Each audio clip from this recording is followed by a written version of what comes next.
Welcome to Off the Wire, the podcast that helps you curb your cybersecurity risk and tackle technology challenges.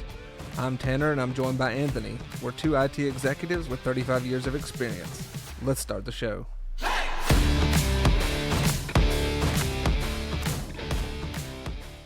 All right, welcome back everyone to the Off the Wire podcast. Today we're going to be discussing office communications and answering the question, is the phone call dead? That's kind of a little bit of a trick question there, and we're going to talk a little bit about that here in a bit. But before we jump into that, if you're not already subscribed, please subscribe to us on whatever platform you're listening to us on. And if you can, share us with someone who you think might get value out of the show, maybe a colleague, a friend, someone like that.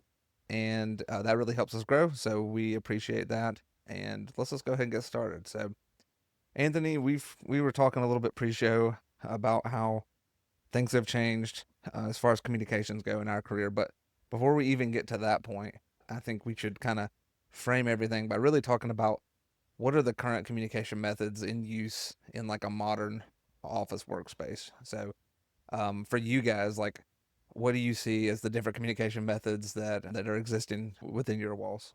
Can I say everything and anything? That's Yeah. that's what it feels like. I guess let me try to break it down. I think the simplest way to break it down for our organization is to do inside folks and outside folks. With the inside folks, really, I think most of our communications, if you don't count our members calling in, like if you're talking like employee to employee, it's 100% going to be chat via Teams. That's something that it just gets bombarded. It's not just my department, it's all departments, it's the senior staff, everyone uses it, which is kind of funny because I remember when we rolled out Teams, I got told that it would never work because they tried rolling out a chat client before and no one used it. And I if I tried to pull out Teams or pull out chat, like, people would start screaming at me, I guarantee it. What about on your side, Tanner, for the inside folks? Yeah, I mean, I would say on the inside folks for sure, there's a lot of teams or a lot of like chat. And we've had chat for a while, even we've had several clients before we had teams, but there's still a lot of email to be honest. And I don't know where like kind of percentage lies, if that makes sense, but still a lot of email and still I think a lot of that's just holdover. Obviously, there's phone calls as well. We're going to talk a little bit about phone calls and if those are still going to be a thing here in a minute, but some phone calls, obviously face to face communications, meetings, things like that. Outside, I mean, I know you talked about outside. I think a lot more of that is calls. There's a lot of like voice communications there, but not a lot, I would say, on like internal phone systems. I would say a lot of that is just mobile devices, cell to cell stuff, especially from the field. I mean, obviously, your phone system doesn't exist out on the lines, but still seeing, even in the office, I see a lot of people talking on their cell phones while they're standing next to their other phones. So, I mean, your outside staff kind of the same way, or Yeah, that's one of those things where we do have 3 districts, and I don't think the preference is for them to be using cell phone. The preference is for them to be using the radio system. I feel like we got one district, they do use the radio system way more, and then but I feel like the other 2 districts, they use the mobile devices more so. Now when it comes to the storm time, I think that changes quite a bit just so everyone's aware of what's going on. And I think that's why we prefer them to use the radio system because, 1, if they're using it every day, that's gonna be their default go-to. But back to the internal, it kinda surprised me that you said that the phone part was kind of dead. For us, I would say phones is the second.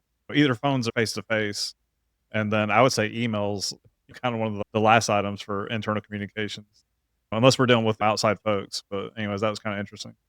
yeah, I mean, I think I don't know. I guess if I had to guess, I would say emails and chats are pretty close. So, and then to your point, like face to face and otherwise. And I did forget to mention that we had the radios as well. I would say we have more use of the radios than cell phones, but I guess especially from kind of sometimes like administrative staff, I'll say, to like district offices, there's still a lot of cell phone because everybody's a lot more mobile now, right? And you don't know if someone's in the office, if they're going to the meeting, if they're driving out. So if you get them on the cell phone, like doesn't matter where they're at, right? Yeah. You're gonna grab them. So I definitely see more of that. I'm just curious, do any of your outside folks, do they use Teams or use your chat client? I probably need to pull some reports. I don't think it's heavily used. There's SMS, honestly, a lot of SMS. People just, I think they have a tendency to, especially outside staff, they have a tendency to kind of go to what they know, and they use SMS in their personal life. So it's easy, right? It's not another login and another two-factor authentication and another client to kind of learn. But so there's that too. I mean, there really is. I mean, I kind of alluded to it earlier, but and you kind of talked about everything, right? It really is everything. I mean, it's kind of nuts in a lot of ways. And I would say we were gonna kind of talk about how things would change in our career. To me, that's what's changed the most is the amount of options we have. Not necessarily like any particular one, but just that it feels like we went from maybe three options to like six or seven. I mean, do you feel the same way? Yeah, definitely. And I think a lot of with the chat and the SMS, it's just being able to instantly communicate with someone. I mean, I guess phones was the same, but when you rely on email, you may not get an answer back till the next day. I feel like if you do Teams or chat, and I think it's kind of expected that someone's going to respond either immediately or, as soon as they can, which is kind of Yeah. what you do see. Yeah, you do see that. We're going to talk about the overwhelmingness of all the notifications in a minute, and I think that kind of contributes to that. But well, let's talk about phone systems a little bit. I mean, that's been like the tried and true. It's been something that like everybody's had. It's been there much longer than I've been in my career. Everyone's had some sort of internal phone system. Used to be PBXs. Now people are moving to either kind of, I would say, non-hardware based PBX, right? Some sort of software based PBX, cloud options, things like that. How is that like for you guys? How has your voice system, I guess, evolved since you've been there? Well, it was kind of interesting coming to Fort County when I got there. They were using an Avaya phone system, and it was like going back in time. There was all this hardware. It was insane. Like when I got there, they had just did like a major upgrade, and it was the most complicated phone system I've ever seen in my life. I think we had a total of like 17 servers that ran it, and it was kind of insane. And there was a lot of redundancy there, but the redundancy didn't work. Come to find out, when push came to shove, personally rolled out like some open source phone systems. Like I built my own. Just we had I know when I worked at a co-op in Ohio, we had a MyTel phone system. I never hated anything more in my life. I think we were just getting gouged too. Like it was this old archaic phone system, and like we had these old white telephones with boards, and they were like $185 for a refurb phone. The new ones were like $300. It was just insanity. And I was like, well, I can do an open source phone system that will do 100 times more, and I could go get like top of the line poly phones or whatever phones I want, and it would be way cheaper. And so, anyways, I was used to that system, and I'd built several of those systems for the co-op I was at, and even some other companies. And to come back and see this Avaya phone system, I was like, oh my gosh! And it was just so complicated. Like building the phone system was easier than working on an Avaya phone system, and that you're limited to what you could do, and the support there one, it was overseas, but it was really just the lack of caring. For Avaya, I guess we're a small organization, and for an electric co-op for their phones to not be working is not acceptable at all.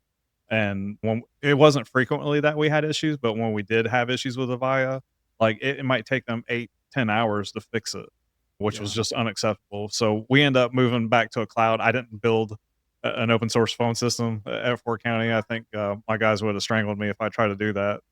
But anyways, there's a lot of great uh, cloud phone vendors with VoIP systems, and we actually found a local one, and man, there's it's been one of the best moves we've done, and it's way cheaper than what we were paying. Yeah, when I got to where, started, I guess when I started working there. Yeah, we did the PBX thing as well.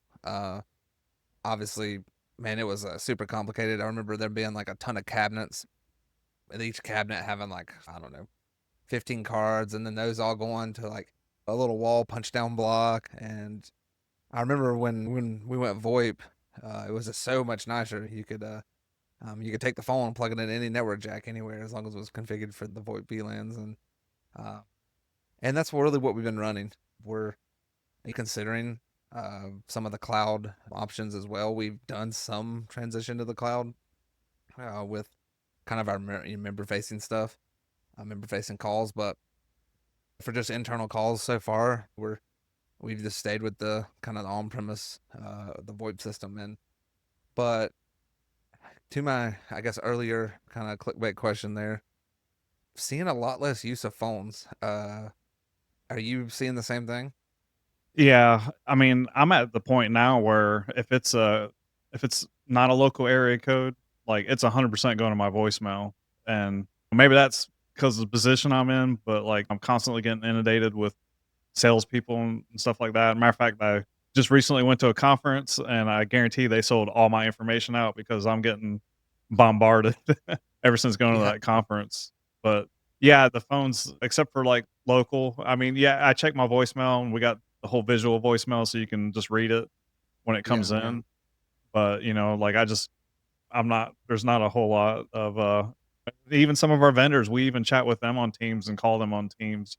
But we definitely use the phones, but I would say that it's really not the preference for anyone. Yeah, I totally agree. I mean, a lot less calls than when I first got there. I remember calls was a very much a like I would say primary means of communication, but with the other options now, and there are vendors out there. I guess this is like a word of wisdom, 1 minute wisdom there. Uh, if you're gonna call and you don't leave a voicemail, there's just like there's no way any one of us gonna pick up that number. Um, I don't gosh, I feel like the amount of calls I get from outside sources of those calls, 5% leave a voicemail. I mean, it is maybe even less than that, but totally kind of where you're coming from, get bombarded. I'm really to the point, I don't even like answer it if it's in our area code because of all the spoofing. Yeah. I basically, if I don't already know the number or I'm familiar or fairly familiar, like, oh, this is one of our vendors, I'll pick it up. I just don't answer. I let it go to voicemail. And then, like I said, 2 or 3% of those people will even leave a voicemail. So, um, and but also for internal calls have cut way down. I've noticed a lot of people almost being resistant to internal calls. Like, oh, I gotta get on a call, especially I guess with video calling somewhat, but just the regular desk phone calls are definitely less. And one thing that, and I don't know if you agree with me or not on this, and this might be maybe a little bit controversial, but since COVID, a lot of our vendors, I feel like not all vendors, but I think a lot of vendors, their service level has went down.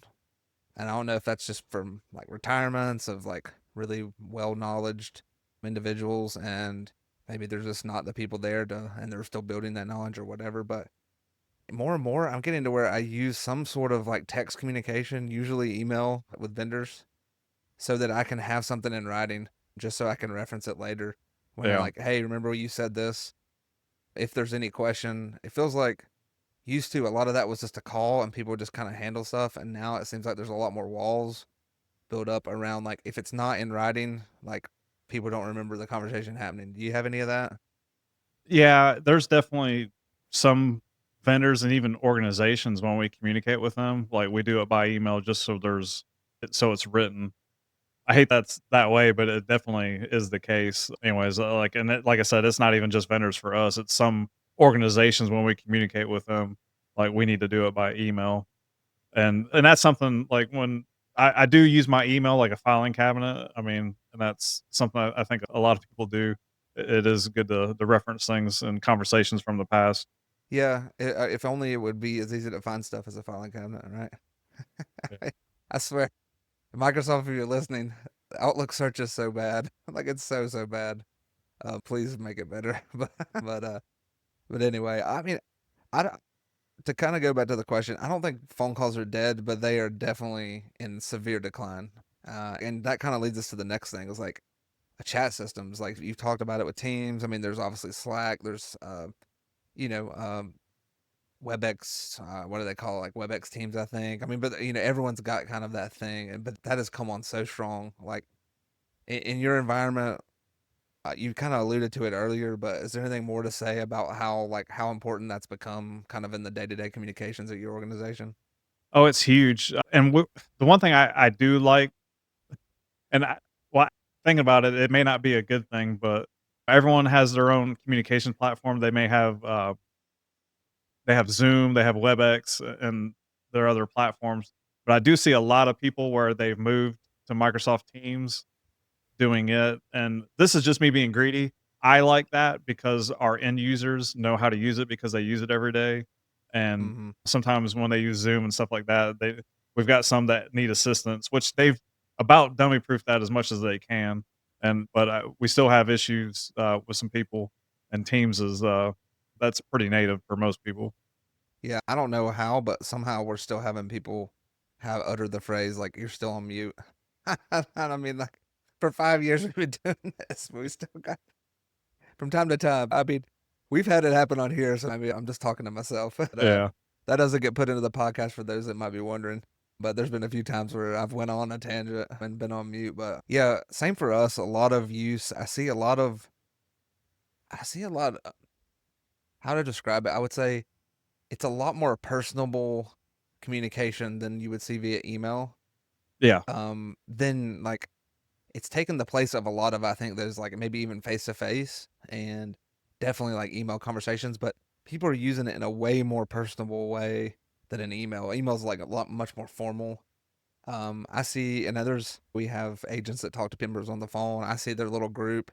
If they have a tough call and I see a little like a meme go up or an yeah, emoji where everybody's like they're using that definitely more of like kind of a replacement even for face to face. And obviously the video conferencing aspect of it is huge too.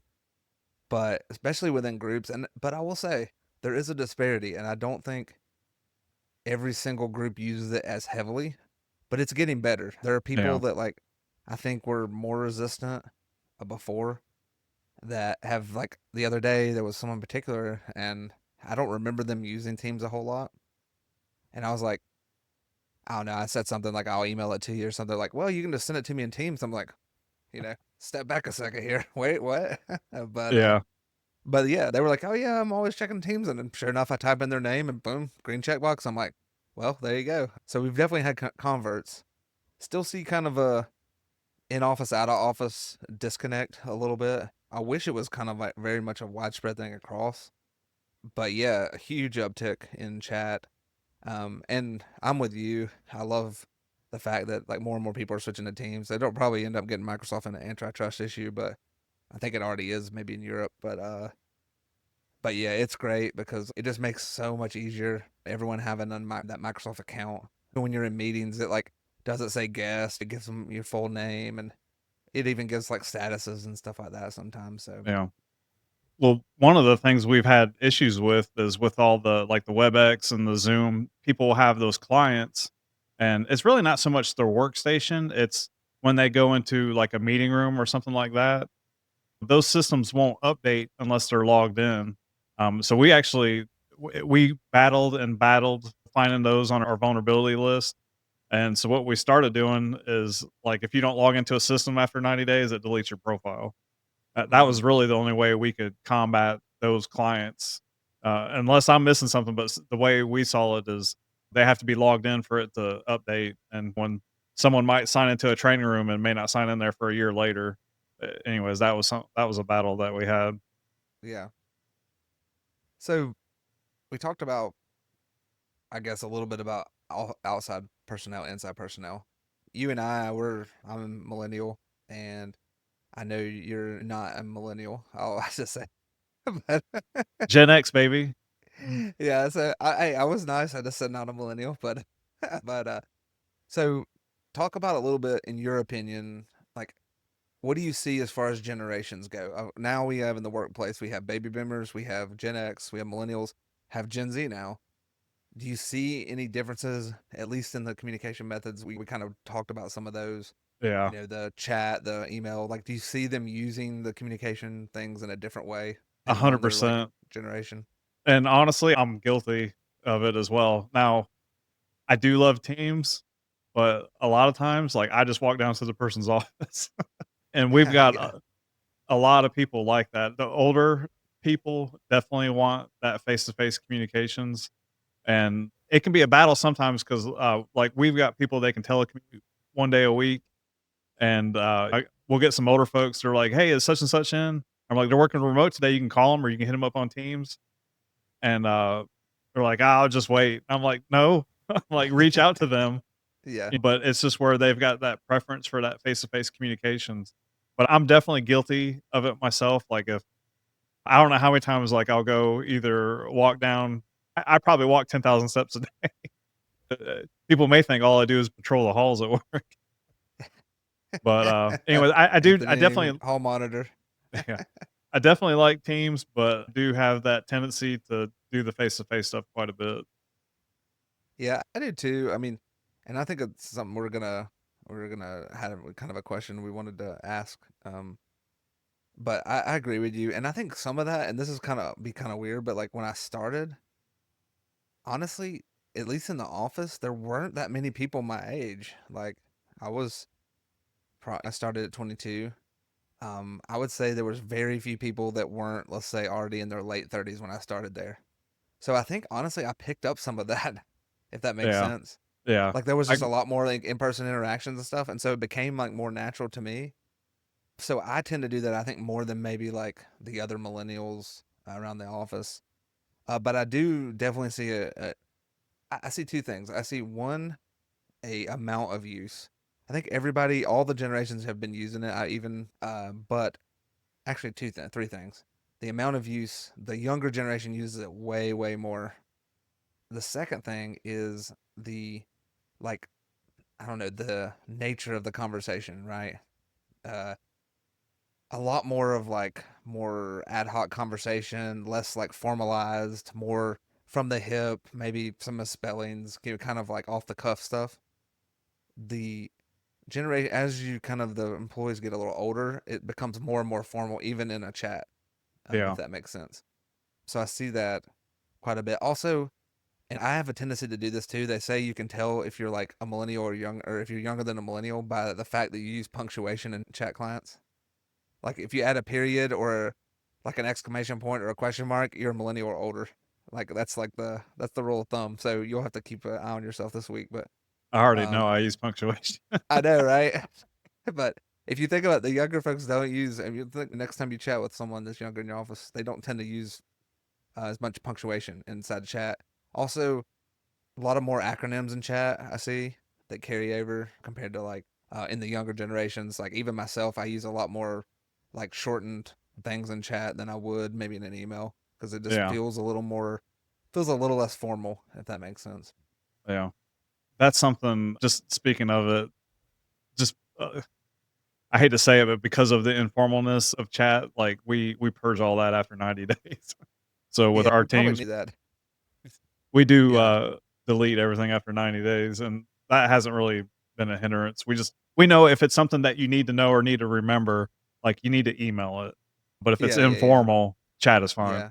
Well, we purge Gmail too, but and I think most people do, but it's much longer. Yeah, that's a good point. I need to actually think about that, but definitely, definitely generational differences. Do you see any like I see some different departments, and I don't know if it's like I don't know the leadership or maybe even the generation of the leadership in those departments, but there's not it's whether they use it or not per se, but how they use it. Certain departments use it in a like way more. The other departments use it minimally. Then there's like the people kind of in between. Do you see that any difference between like different departments? I mean, not inside outside, but like accounting versus IT or HR versus IT or something like that. Yeah. I don't know that. I mean, I know there's some situations where they're a little different from the departments, but a lot of it's really the age thing. And just thinking of it like with the outside folks, the younger folks like definitely use the SMS, and that they even use the Teams a lot more, the outside folks. Mm-hmm. Which I'll say Yeah. this is nice when we do like training or anything like that. Like we've got a lot of these young linemen and they know more about an iPad than I do. So I had one actually show me how to do some things, which was Yeah. a turn. And so, but I don't know. I really think a lot of it is just the age. So Anthony, with all these different types of communication, we just went through all the different ones. How do you know like what the appropriate, I guess, communication medium you should use depending on like what you're trying to say? Do you guys have, I don't know, some sort of either a written or an unwritten standard about when to use different types of communication, or do you just have some personal thoughts about how you decide which communication type to use? Yeah, I don't think we have anything set in stone, but I definitely think I have some preferred. preferences, and I think mine kind of. I feel like our department probably aligns with this. I can't speak for other departments, but if I'm gonna have a serious conversation, like, that's something I'd really just rather do it face to face. Now, there's times where something happens and you need to talk to someone about something serious, and either they're remote or they're out somewhere and you need to use other methods, but my thing, and we've all heard this, that, a lot of part of the big part of communications is all the physical part, like how you use your hands, your tone, and all that stuff. And, like, while doing, like, a Teams video chat, like, you get a lot more of that than just, like, a phone call or an email, but there's still a lot that's missing with that, so I always prefer to try to do face to face for anything serious. And then I think me and you were talking about it before, but we've got some things where if it's something important or something involving like a contract or a specification of something we looked at, we'll try to have that in email, basically just so it's in writing. And I would say that in general is the way we do things. I'm sure there's a whole lot of other avenues and caveats, but those things kind of stick out. Yeah, I don't really have a lot to add there. I kind of agree with you. Just kind of look at what you're trying to do. And one thing I would say with is think about, I guess, what you're trying to say and if the text alone is going to be sufficient in getting across your point, right? You kind of brought it up with if you're talking about something that's either more serious, then obviously you want to be in person, but sometimes even maybe like even a brand new idea, I think. Like let's say you're trying to maybe you have a new technology idea for a different department. I think sometimes that is almost better face to face a little bit too, because a lot of times people just take, especially when you're just using kind of a chat or an email, just take things the wrong way. And they don't know like kind of where you're coming from, right? Like for example, let's say if I said to you, Anthony, I have a lot of efficiencies that I think we could do on the podcast, and I just texted that to you. Well, I mean, you could take that a lot of different ways. I mean, do we need to like cut things down or however? But if I'm able to talk to you, I can kind of really, I can even frame it or like warm it up, I guess, before we even have the conversation. And you can kind of see that I'm not coming from maybe a place where I want to cut out a bunch of stuff, something like that. So I would agree on pretty much all your other points. Just remember, especially as things are getting more text based, that you got to keep that in mind. And I totally agree on your point about the vendors. Uh, Unfortunately, and I don't know if it's a COVID thing or what, but it seems like with the vendors nowadays, I'm sure it's just because they're overworked and they don't have quite as many people helping out. But you really got to like be able to reflect back on what they said. And unfortunately, phone calls right now don't necessarily have ability to pull that out. But we're gonna kind of talk about that here in a minute. Actually, kind of leads to the next question. We know AI is going to, it's here really. It's here and it's helping in a lot of ways. But how do you see I guess, becoming a part of office communications, whether that's voice or text? Wow, I've never really thought about that one a whole lot. I do know that it's already impacted communications because you'll see more so like I'm thinking of like the marketing, but you'll see a lot of these like LinkedIn posts and stuff like that, and you can clearly tell they're done in ChatGPT. They got the little icons and stuff like that. It's kind of a dead giveaway. And honestly, I hate to say this, like I love using large language models, but as soon as I see the little formatting that's ChatGPT, like I don't even read it Mm-hmm. unless it's like something pertaining to me. But one thing I'm kinda interested in, I'm seeing this in some of the tools, is where you can kinda have a lifelike avatar. Literally, you can take, like, a photo and have kinda like a real life avatar of yourself saying things. I don't know in, what avenue that would really benefit someone. I don't really understand that yet. And then also, just the tool we use for, editing and recording this podcast, we can do a recording of our voice, and we can write some text, and it'll basically speak in our voice, which is kinda neat for making corrections and stuff like that. But I kinda wonder if that's gonna have some kinda impact in communications. I don't see why you would do that, but, you never know. Yeah. I'm sure there's some other things. Anything that you've been thinking about, Tanner, with that on Yeah, I AI? mean, to kind of talk about the tools we use. I mean, we use a editing program that helps us basically transcribe what we say. That's really handy, and I know people are starting to use that a lot in like Teams meetings and stuff. I think that's going to be really nice. Being able to actually have someone take notes or take minutes of meetings, free up you to really just talk. Because I've had people, you've had meetings, I'm sure, where people are taking notes. And as much as they want to be part of the conversation, they're more like a court recorder at that point, and they're just writing down Yeah. stuff. So excited to see that. To your avatar thing, I don't know if it's just maybe having an avatar attend meetings. Maybe, I mean, I could see that happening, but I am really excited. Kind of creeped out by AI agents. I don't know how much you've looked into those or how much our listeners have looked into those, but I think there is coming a time when we can have AI, either voice AI agents or text AI agents, or really a combination of both, actually doing tasks for us. Yeah. One that comes to mind a lot with office communication, especially, is how many times have you gotten an email or a chat, excuse me, that says like, "Hey, when is everyone available to meet?" And wouldn't it be nice if everyone kind of had a virtual assistant that could contact everyone else's virtual assistant, find out when they were free, and like go ahead and set up a meeting.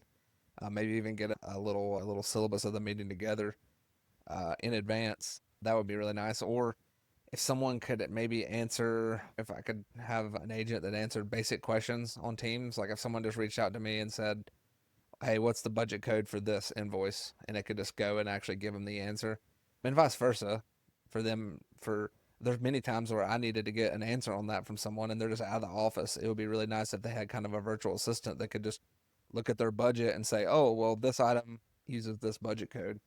Just to get quick answers on things that don't necessarily, to your point, you don't want to get to a point where you're like a LinkedIn post where basically you don't feel like this is a human like original thought, but for things that you just need, like we use a lot of chats and emails and other things for just getting like needing something from someone.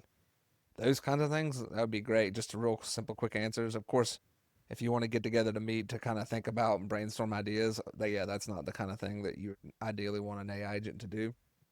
Definitely seeing that being kind of a thing. I don't know when it kind of arrives because I heard someone say if you try to predict when something's going to happen, you're 100% going to be wrong. And so I know people say, "Oh, we're a year away from that." I also hear people say we're 10 years away from that. I don't know where it ends up landing, but I think that's where AI, I think, can help us out, make us more efficient, give us more time to do kind of those strategic things. Yeah, I think that would be some of those things would be a pretty big deal. They seem kind of minute, but just literally last week, I know me and a vendor, we went back like 4 different times just trying to coordinate when we could meet. He was busy, I'm busy, and man, it would have saved us some time But just yeah, to have that availability. I'm just finding out an answer quicker. I mean, for example, I've got a vendor, and I won't name them in case they listen, but no, I'm kidding. I got a vendor, and we have a list of questions to them, and I've reached out about it twice on this list of questions, and still have yet to get an answer. Well, these are kind of important, and a lot of these answers could be something that, for example, we need to ask about this particular thing prints something, right? And we want to ask, what is the sample? What does it look like? Well, can we just get a sample again to see if we want to change it? That's something that's just sitting on someone's drive somewhere. That's like a very simple grab it, attach it, send it. And I'm sure they're busy doing something really important. That's the kind of thing where like you could have an agent just go in and grabbing that for someone and getting it, and just saving you that 5 minutes. Yeah, I've seen some people not happy about this, but Bolinda at Bojangles, I've used it a couple times, and honestly, like, I can understand and hear it better than most people I hear speaking on the intercom. So, I actually prefer it.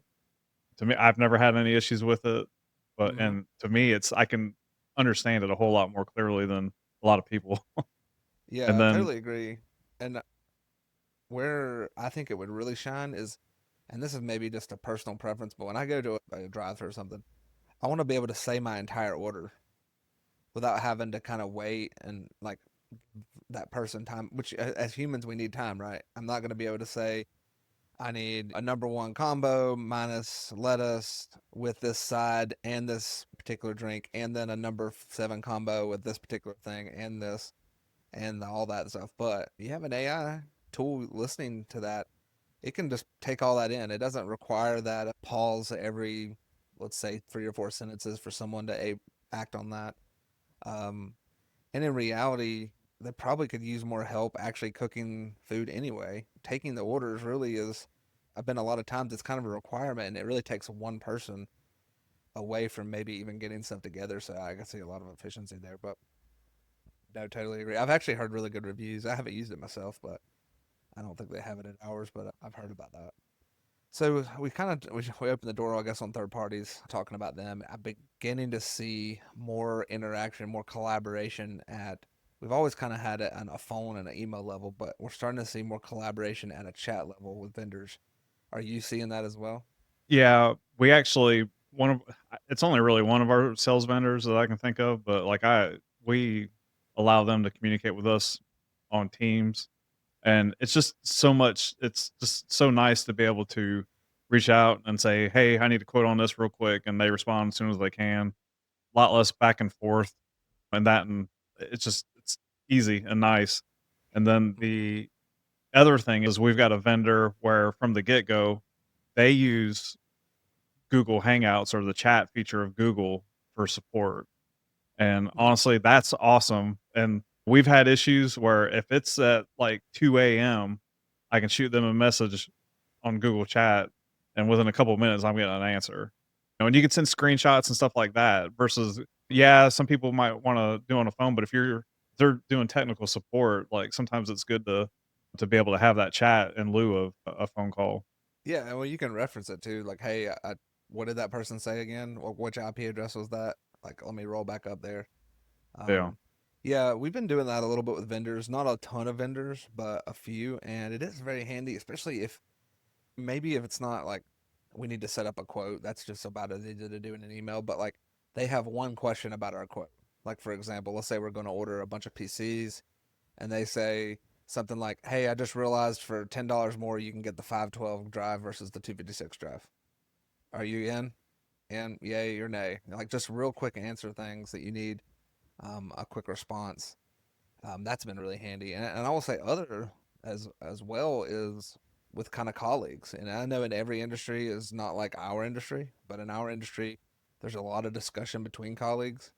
Um, and it's really handy to be able to run something by a couple different people. Like, hey, we're looking at a new EDR vendor. What are you guys using? And to be able to get a quick response, like to your point, and I think you mentioned it earlier, but email is a lot more asynchronous, right? We're not expected to get a response, and it's been really nice for that as well. But I think, and I think you'll agree, and maybe want to hear your thoughts on this, but I think though, as we do this kind of third party integration, let's say, with more than just email, are there security concerns there that you're worried about? And if you are, like, what are you guys doing to kind of tackle those? yeah.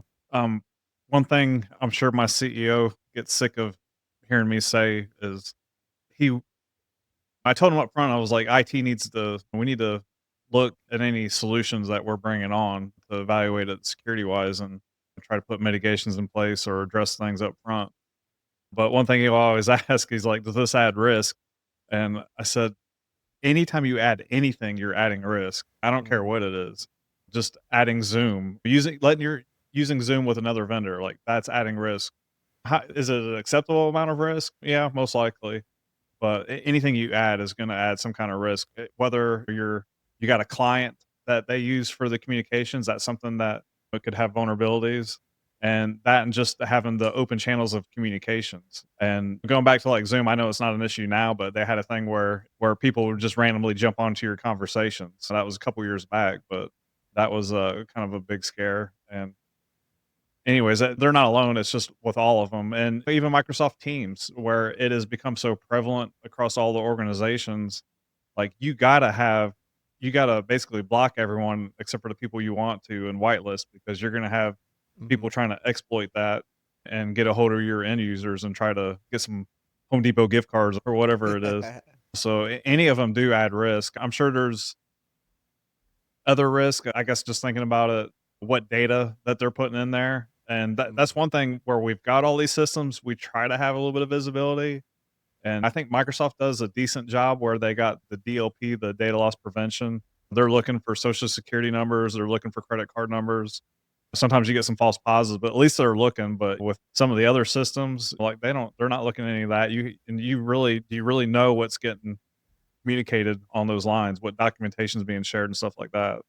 Yeah, no, I think this almost could be its own episode itself, but Teams or anything else, really, just software as a service in general is, and we talked about it with Shadow IT a little bit, but in general, it's making in a lot of ways it's making IT easier, but from a security standpoint, it's making it much more difficult. This week I just reviewed. There was some, which I was glad to be asked to review. Right, you want to be asked, right? We talked about that in the Shadow IT episode, but I was asked to review some terms of service on some privacy thing, which nothing too out of the ordinary. But that's again like another little platform we're going to be using now. Like what data goes into that, and then like what do we like? We we agree on what data is going to go into there right away, but how do you enforce any of that kind of thing? And if you can't enforce it, how do you know that there's not like other data being uploaded later?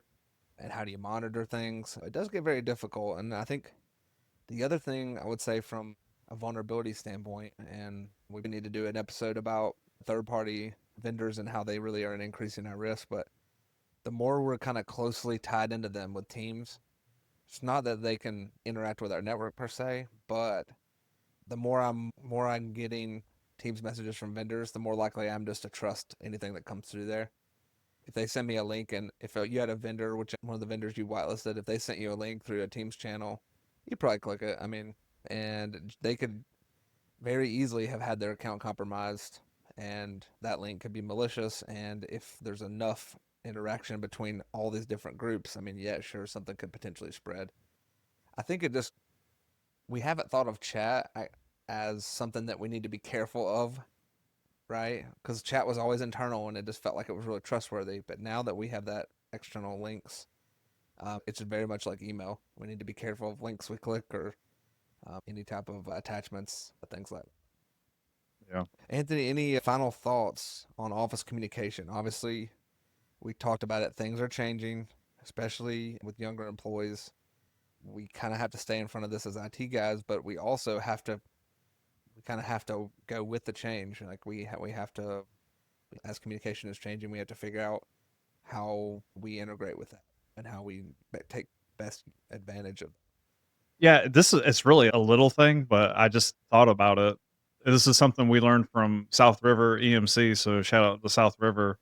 But there's a Verizon has a tool called eMag. Don't ask me what it stands for, but it's for SMS messaging. It allows you to have more characters than the default, and also like it basically it'll bypass a lot of the filtering and stuff. So we had issues where we're doing alerts and stuff like that, and they would get flagged as spam because we were sending so many. Like when we had like, a major event, like with Skater or something like that, and Emag has worked for that. And it's not just for Verizon; like you can communicate with other vendors.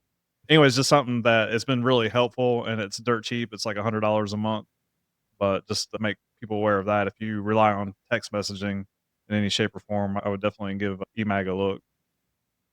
All right.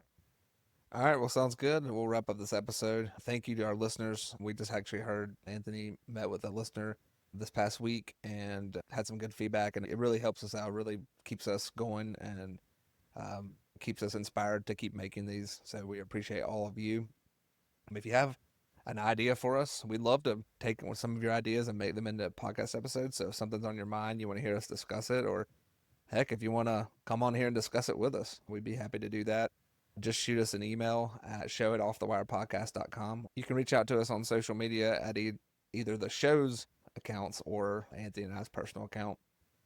Again, we release episodes every other Monday. And until next time, this is Off the Wire.